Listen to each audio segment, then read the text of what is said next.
त्या चर्चेला लवकरच आपल्याला उत्तर मिळेल. तिन्ही पक्ष मिळून त्याच्या आमचे जे श्रेष्ठी आहेत त्यांच्याशी चर्चा सगळ्यांची चाललेली आहे आणि लवकरच याचं उत्तर आपल्याला मिळेल. मुख्यमंत्री पदाची जशी चर्चा सुरू आहे तशी राज्यातल्या वेगवेगळ्या आमदारांना सुद्धा मंत्री होण्याची इच्छा निर्माण झालेली आहे, त्यांची सुद्धा उत्सुकता ताणली जाते. आधी मुख्यमंत्री ठरेल तर मग मुख्यमंत्री मंत्री ठरवतील.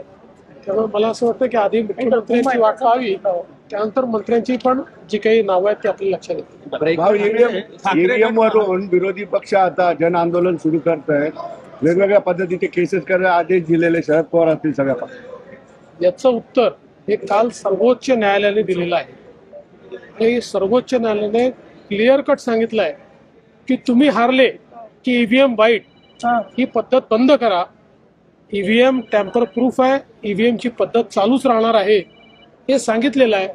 हा रडीचा डाव आता बंद केला. काँग्रेस राष्ट्रवादीची मते ठाकरेंना मिळाली नसल्यामुळे ते आगामी निवडणुका स्वबळावर लढवणार असल्याचं किंवा ते महाविकास आघाडीतून बाहेर पडण्याची चर्चा आहे. मला याची भाजपा आता स्थानिक स्वराज्य संस्था स्वबळावर लढणार अशी चर्चा.